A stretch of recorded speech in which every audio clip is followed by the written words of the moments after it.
Hey everyone, how are y'all doing? Sorry I have not been around. If you saw my post last night, then you saw that basically I've been with no Wi-Fi or phone for the last couple of days, and as you can see, I'm still in vacation mode. I got up this morning and was like, I can't straighten my hair. I can't do anything. I'm just gonna put a little bit of makeup on and then just check in. So good morning. So glad you're here. If you can also hear, I'm kind of stuffy.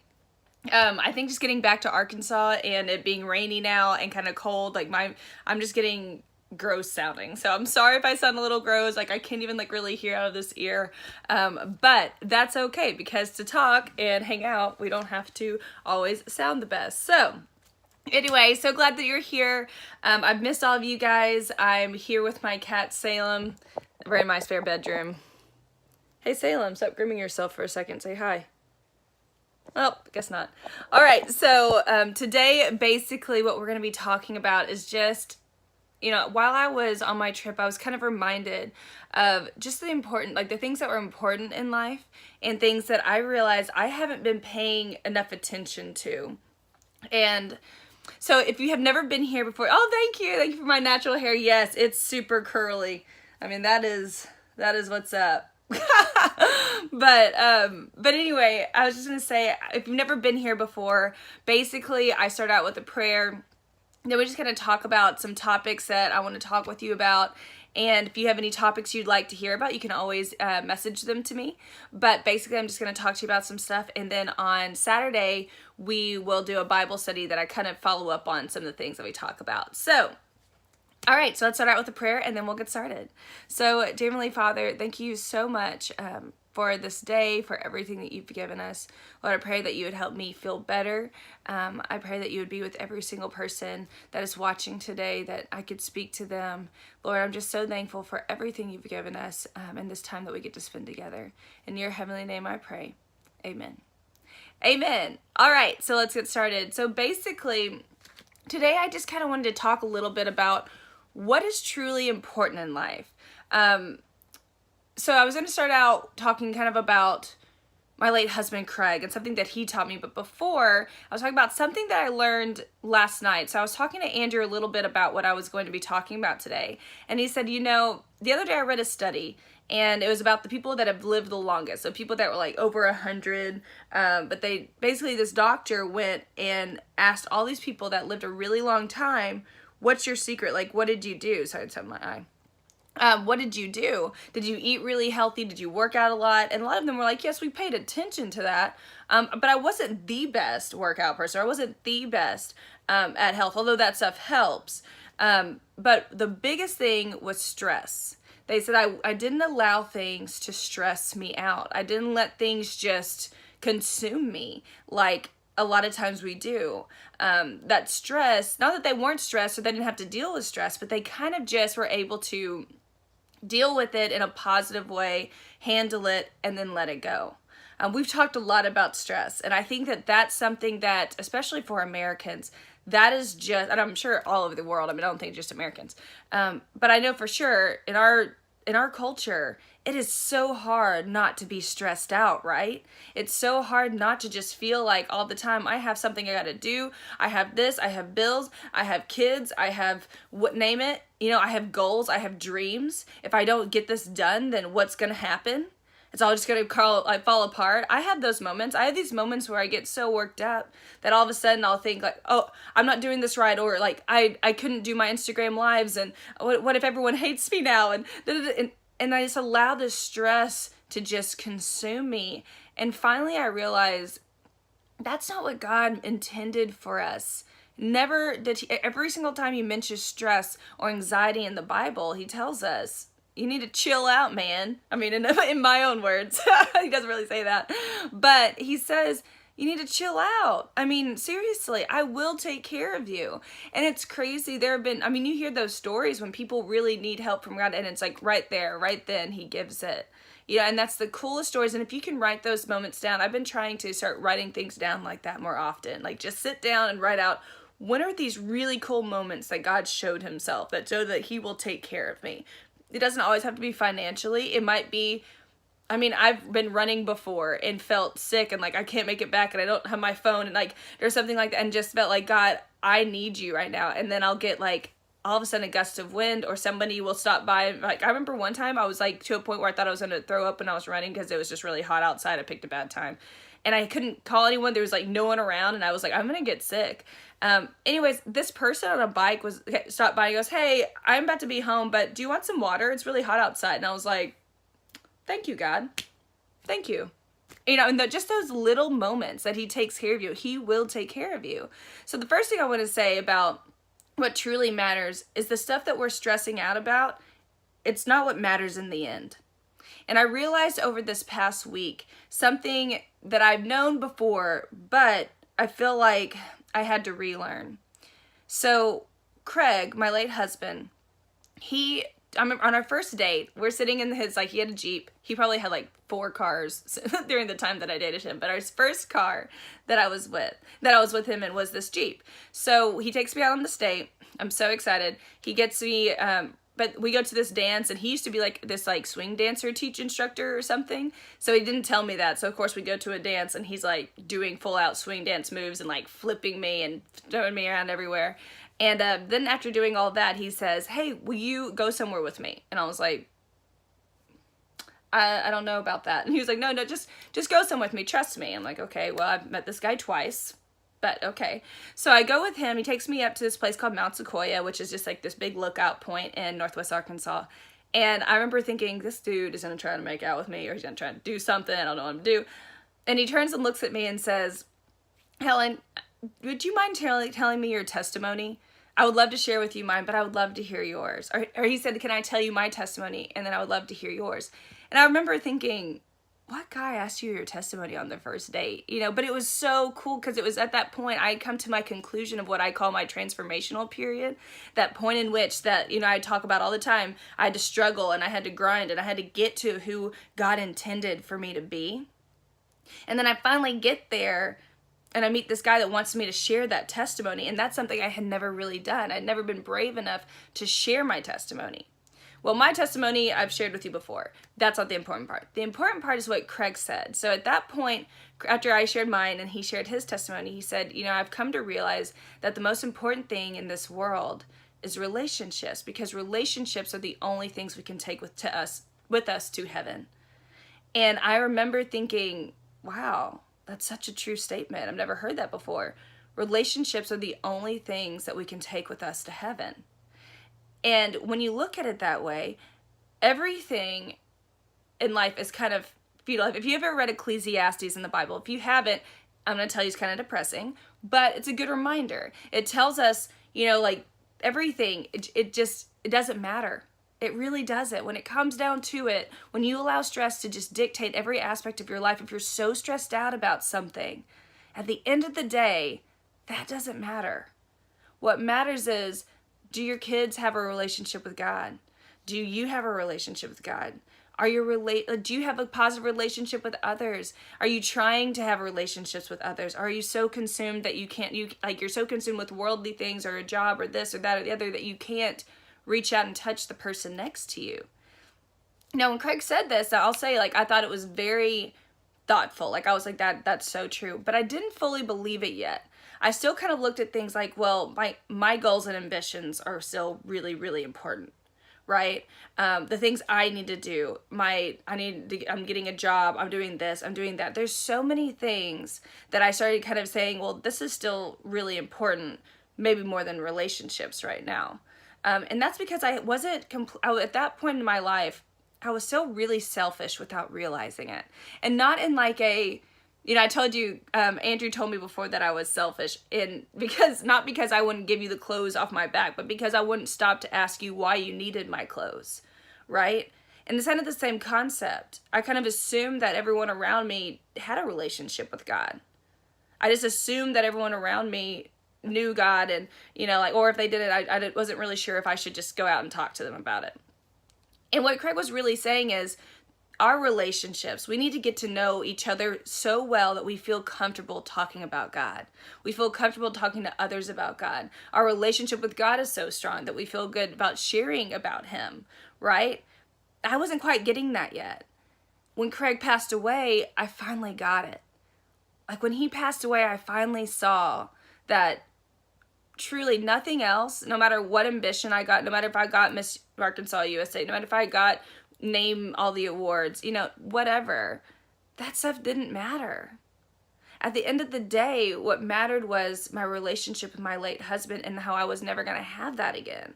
And I realized at that point that relationships truly are the only things that matter. Whether that is strengthening the ones that we have, or that's helping people that we know that need to get to know God better. Whatever it is, relationships are truly more important than anything in your life you could be stressed out about.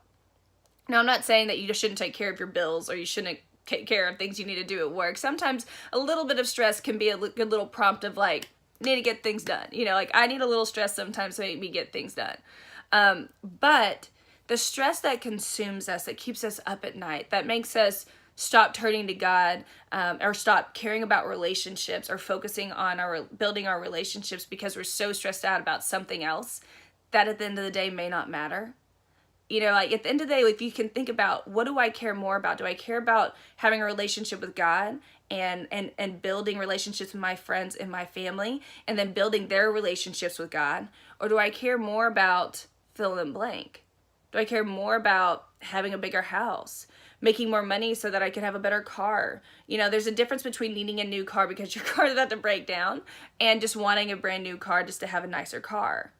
And I started realizing this past week how I had been so focused on what I thought was like, oh yes, I need to be doing everything with my blog, with this, that I was focusing on so many things that I wasn't fully giving myself to the relationships around me. I wasn't fully giving myself to Andrew. I wasn't fully giving myself to my parents or my parents-in-laws or my friends. I was so consumed with things that I could only give them this little bit that I had. I just had to assume, I was assuming that they knew I loved them. I was assuming that their relationship with God was good, that our relationship was good. And as I spent this week with Andrew and we laughed and had such a good time, and I can't wait to show y'all all the pictures. It was the best week ever. What I realized though was, I can't remember the last time Andrew and I had that much quality good time. And when I realized that, not just with him, but with, what about my parents? What about my best friends? When have I gone somewhere and truly just put everything aside, given my time to the people that I love without thinking, oh, I need to get that post done. Oh, I need to get that blog done. Oh, I need to get this done. Oh, I really need to get my book written. Like, when did I just say, I don't care? I don't care about this stuff. Yes, I know I need to do that. I feel called by God to do it. But I'm also called to love the people right in front of me. And the more I found myself loving the person right in front of me and giving them my full and undivided attention, not only was our relationship better, but our relationship was better because I was letting stress leave me.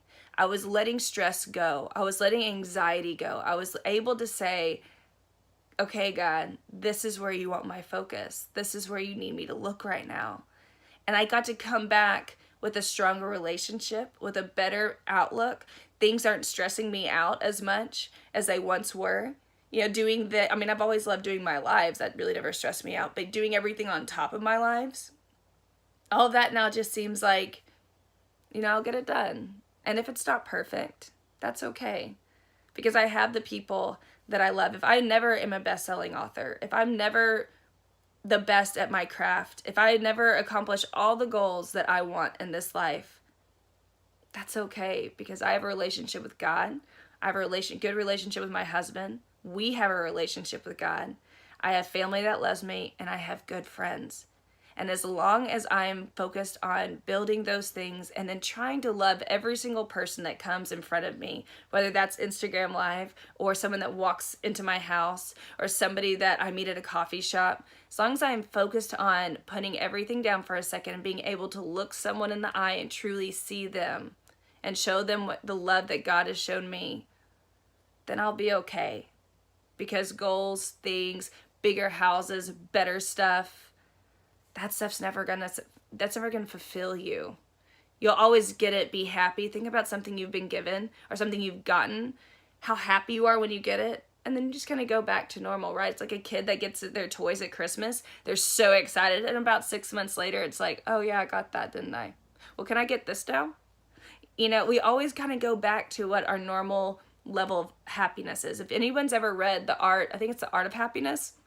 The Art of Happiness. But that's what it talks about. It talks about how we all have a certain level of happiness, right? Everyone's kind of at this base level. Things can make it go down, but it always comes back. Like if like something bad can happen, you can be really down, but you always kind of come back to the same level. Or something really good can happen, but you kind of always come back to the same level. And it's about raising, how do we raise this level of happiness so that we are a happier person?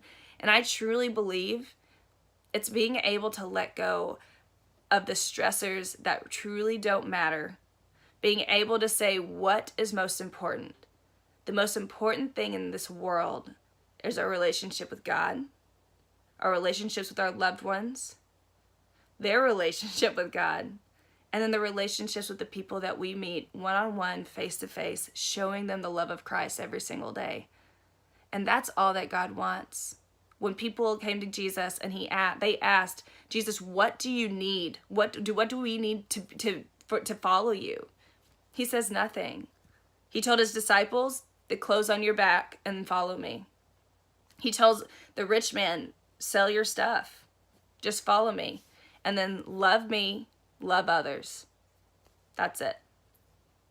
And I think when we remember, when we can just cut all the BS, and boil it down to what truly matters in this life, that's all that matters.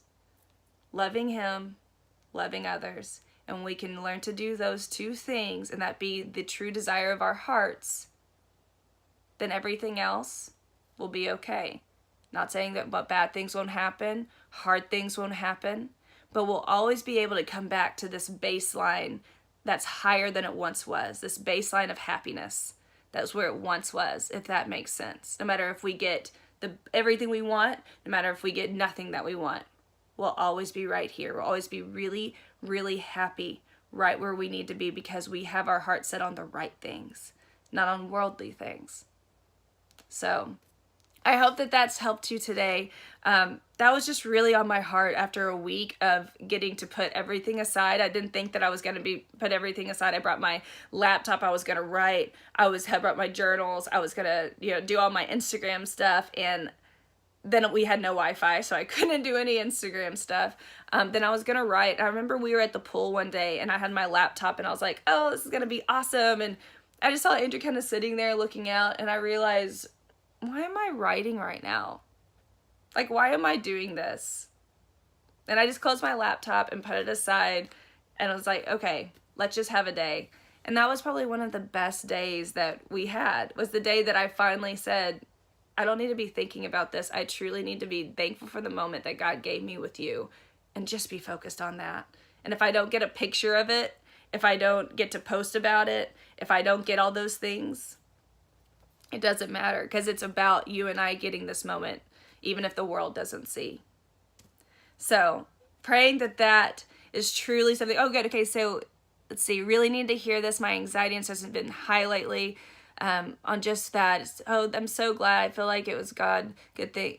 I'm so happy that I could help you with that. Seriously, stress and anxiety truly steals our joy. And I think I've said it before. I think I said it in one of my last Instagram lives, but a heart that is thankful and is focused on the right things, loving God, loving others, stress can't live in that heart. Like those two hearts can't coincide. A heart full of stress and anxiety and fear and name it can't coincide with a heart that's thankful, loving God, loving others. It's just impossible, because this will always win out. Our light will always overshine darkness. So thank you so much. Are there any books you recommend for growing our relationship with God? Well, depending on the kind of books that you like, there's lots. But I love Mere Christianity if you're just wanting to learn about a good, learning about God, learning about Christianity. It's kind of more theoretical, so depends. If you're just also getting into your faith, I love Not Just a Good Bible Study Girl by Lisa TerKeurst. That's a great one. I like, most of my books that I read were Lisa TerKeurst. Uninvited is good for somebody dealing with feeling rejection, any type of rejection. Stuck is good for Stuck by Jenny Allen. That one's really good for someone that feels like if you're stuck in like a certain aspect in life, or like say you're stuck in anxiety or you're stuck in fear, that's a really good book. Try to think. I think those are kind of my main ones, I would say. That, if you're just wanting to do a Bible study, I love, it's like something about sewing. I can't remember it. It's really good. Seamless. It's called Seamless. If you just want to learn about the Bible, Seamless is a great book. Trying to think anything else. Those are all great books that really influenced me. But Mere Christianity, I'm more of a theoretical reader. So Mere Christianity, I loved it. It just helped me so much learn about why I believe what I believe. You know what I mean? So Sitting Love, thank you so much. Oh, I'm so glad that I could speak to your heart. What ifs? Yes. There's a lot of that's a great topic. Actually, I should probably talk about what ifs. I'm gonna write that down because I think I want to talk about that maybe next week. What ifs? Because we all have those what ifs, right? What if I had done this? What if I had done that? What if this had happened? That's a great topic because that's something that can truly steal the joy right out of your heart. And that's not what God desires of us. Thank you. Let's see. Just kind of going through and reading everything. My grandson resource to meet him in. Oh, we're praying for you. I'm so sorry about your grandson. Let's see. Well, thank you all so much though for tuning in. Basically, I'm not really seeing any major questions or anything, but if you have any questions, if you have any thoughts that you'd like to send me, I would love to hear them. Just send those to me in a message because I always want to hear what you have, the things that you want to hear about, the things that are on your heart as well. So, how to let go, really letting go. That is something that I really worked on, especially whenever Craig passed, was letting go. That is something, man, I never like to tell people, oh, you just have to do it. I always want to be able to give people steps. That is something I'm struggling with telling people how to do. Because I truly did let go, but it was honestly, it was based on me being able to say, God, you're more important. But it depends on how do you learn to love God more? How do we learn to say, God, you are the most important. You're the most important thing in my life. So whatever happens, I'm going to be okay. I will truly let it go. I will give this to you. Yes, give it to God. Like I will put this at your feet and I will refuse to worry about it any longer. I truly believe that is based in falling in love with your relationship with God, growing in your relationship with him, and making that your ultimate desire more than anything. It's not like you're going to start loving God and growing in your relationship and then one day you're just going to be like, okay, I magically can just give it to you and let it go. That's not how it works. I feel like you start to grow in your relationship with him and you grow and you mature in your relationship with him into a point that you finally just say like, okay, I'm going to do this. I'm going to make the decision to give this to you. It's not like it's easy and it magically happens. It's just that your relationship is so strong with God that you finally trust him enough to do it. Because when we don't give it to him, in a way we're saying, I don't trust you. I don't trust that you can do it. I don't trust that you're really going to make this happen. I'm still trying to hold on to some kind of control and think that maybe I can fix it. But if we know that we can't, and then our relationship and our maturity with God has grown, then eventually one day we'll be able to say, I know that I can't, so I have to give it to you. And whatever happens, happens. And part of that, the way that I looked at it, part of that is letting go of expectations. Let go of all these expectations that you have for what you desire life to be, what you think life should be, what you want, all those things. I'm not saying desires the desires of your heart that are like good expectations, like good relationships or whatever. I'm talking about like, I desire this for my life. These are the things I want. There comes a point that we have to say, God, you know the desires of my heart. You know what I want. But I'm going to release these expectations to embrace your plan. I'm going to embrace whatever that looks like, whatever it is, because I love you and I trust you and I trust your plans for me.